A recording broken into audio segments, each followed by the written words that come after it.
Hello, my name is Christy Roker, and today what I want to talk about is grain-free for digestion and how it can help you. So I want to tell you a little bit about myself. I'm a master certified health coach. I help women or Christian moms who struggle with bloating, fatigue, pain, any digestive issues, improve their life by implementing healthy lifestyle changes so that way they can enjoy more time with the ones they love. So now what I want to start off is talking about the importance of digestion. Digestive disorders can cause poor nutrient assimilation and intestinal imbalances, and that can lead to nutritional deficiencies and other health issues. So healthy digestion is paramount for optimal nutritional assimilation and your immune function, unlimited energy, and healthy serotonin production as well. So it's also going to help for the beauty of your body, your skin, and your hair. So all of that's dependent on the health of your gut. Your immune system, like I said, is dependent upon the health of your gut. Your mind depends on the health of your gut, and your ability to lose weight or gain weight is dependent on the health of your gut.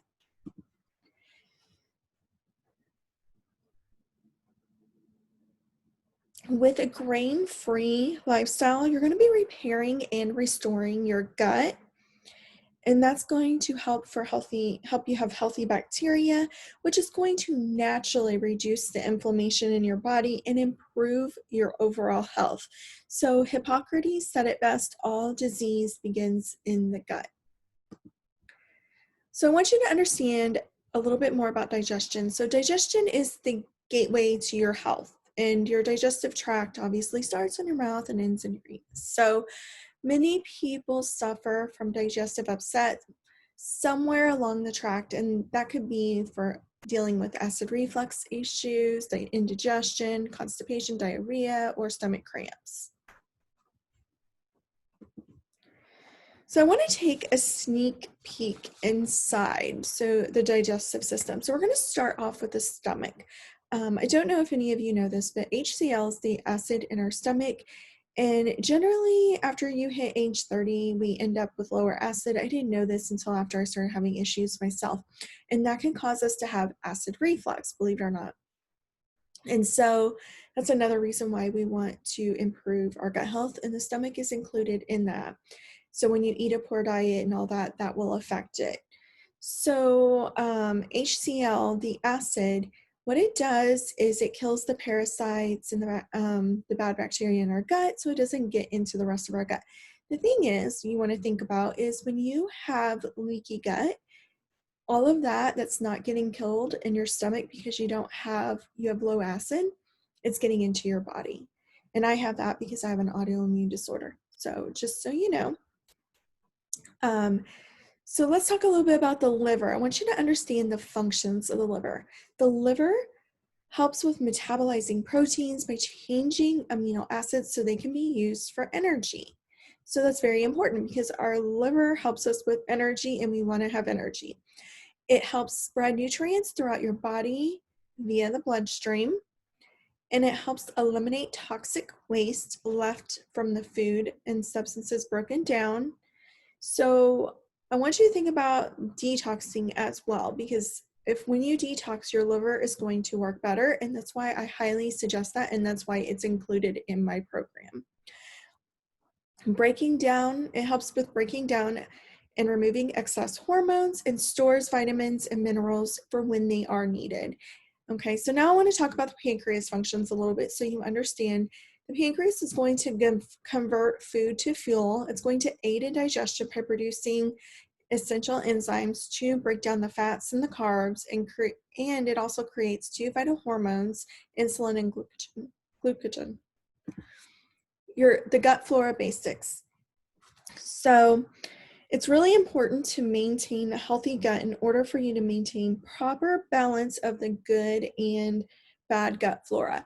So gut flora consists of a complex microorganism species that live in the digestive tract. And so the number of bacteria that's living in your gut is 100 trillion. And research shows that the gut flora can affect numerous processes, such as your metabolism, your energy production, nutrition, and genetic expression.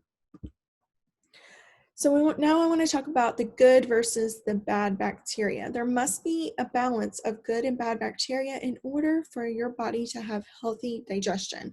And the ideal ratio is 85% good and 15% bad.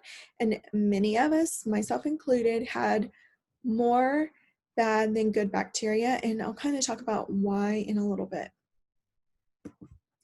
So the benefits of good bacteria, it's going to help with nutrient absorption. We all need that to be able to feel well.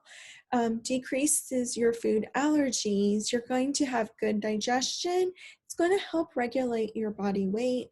It's going to reduce the inflammation in your body, like we had talked about before, and synthesize nutrients such as vitamin K, B12, biotin, and medium chain acids. So now I want to talk about the symptoms of your unhealthy gut. So if you have a damaged or unhealthy gut, you may experience these symptoms, and that's going to include fatigue, food allergies, inflammation, the common cold, a weakened immune system. You might find yourself getting sick quite often, anxiety and depression. I never realized that that had something to do with my gut health, and I've been battling that most of my life, to be honest. And so now it's all like I've connected the dots and I figured out why I'm battling that. Adrenal fatigue is a big thing, inability to lose weight and even gain weight, skin problems, and that's another thing I've battled most of my life. So some gut flora disruptors. The one thing that will disrupt your gut is antibiotics, and I'm highly emphasizing this because I never realized it. I was on it for 2 years for my acne and it helped me so much. But the thing was, I didn't realize it was affecting my gut. Nobody told me that. So if you're on antibiotics, you always want, from what I've heard, you always check with your doctor first because I'm not a doctor, but you usually want to take a probiotic with it. And I know my son's pediatrician actually told us that, and that's where I got it from. And he said whenever he was on antibiotics, please give him a probiotic because you're stripping the gut of the good and bad bacteria, which means all that's going to be left is you're going to have bad bacteria in the gut. You're not going to have the good because the bad's going to take over usually. I think that's the case. And so that's why they say you want a probiotic, and it'll put that good bacteria back in your gut that you need. Another thing that's going to be a disruptor is your poor diet. So you want to make healthier choices. You want to figure out what the right foods for you are because we're all different. And some of us may have food sensitivities, and that's kind of what I dive in deeper with my clients as well, is figuring that out. But what works for me may not work for you. So another thing that's going to disrupt your gut is chronic stress. I know a lot of us deal with that. Especially in today's society, but it's something that we all probably need to work on is our stress levels and figure out how we can fix it.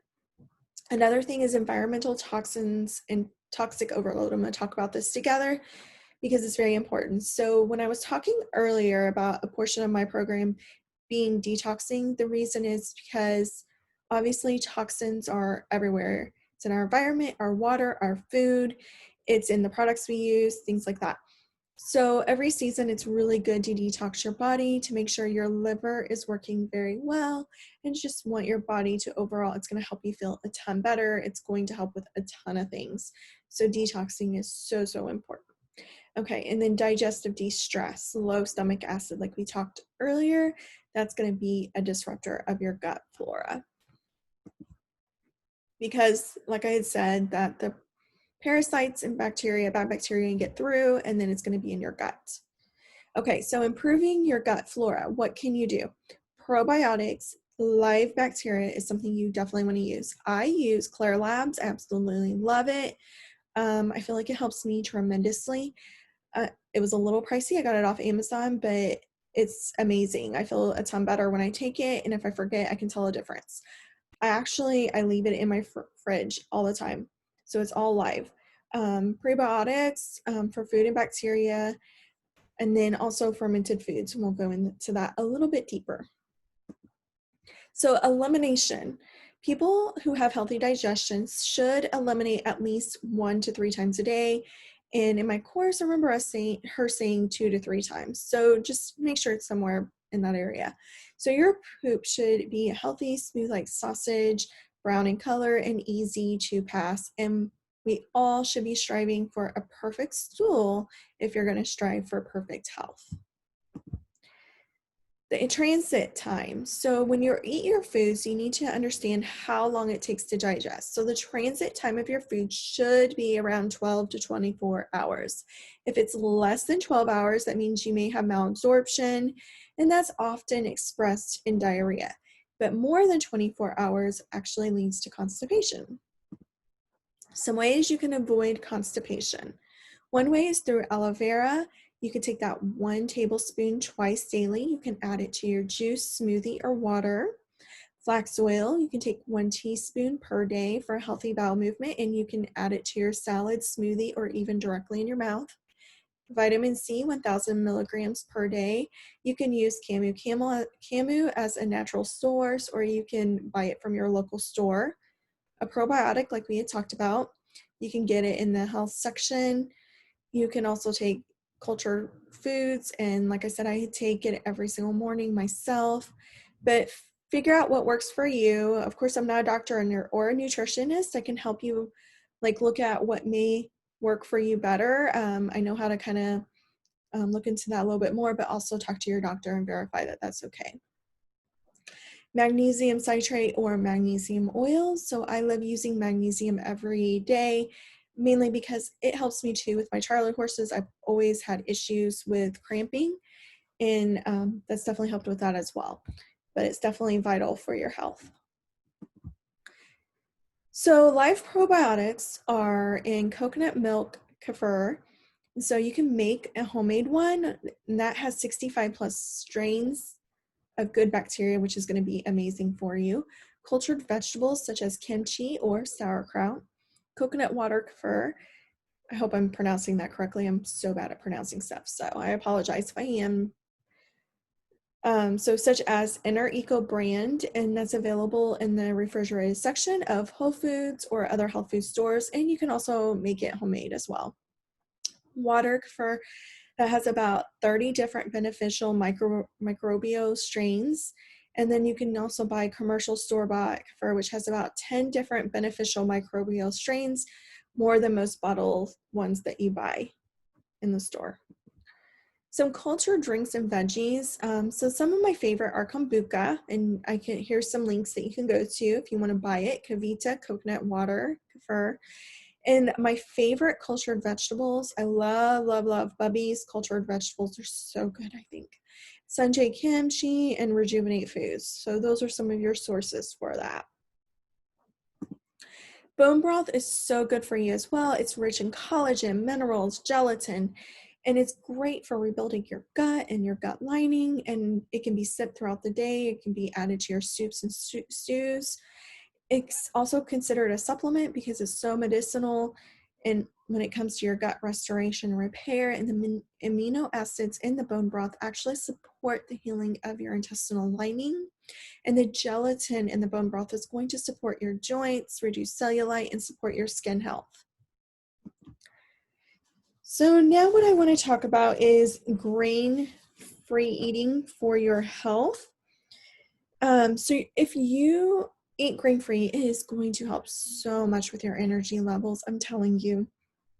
I noticed a major difference, especially when I added in my food sensitivities as well, because I do have a ton of food sensitivities. So when I started avoiding those foods, I started noticing a major difference. But some grain-free foods that you can enjoy are grass-fed meats, fish and seafood. Something you want to choose is wild-caught salmon. It's so great for you. Fresh fruits, fresh vegetables, eggs, nuts, seeds, healthy oils, olive oil, walnuts, flaxseed, macadamia, avocado, and coconut. So if you're interested in working with me or just seeing if we would work well together, I would like to welcome you to a free discovery call to see if we're a good fit. And if we're not, I will definitely direct you to somebody that is, because I believe in finding the right person to help you.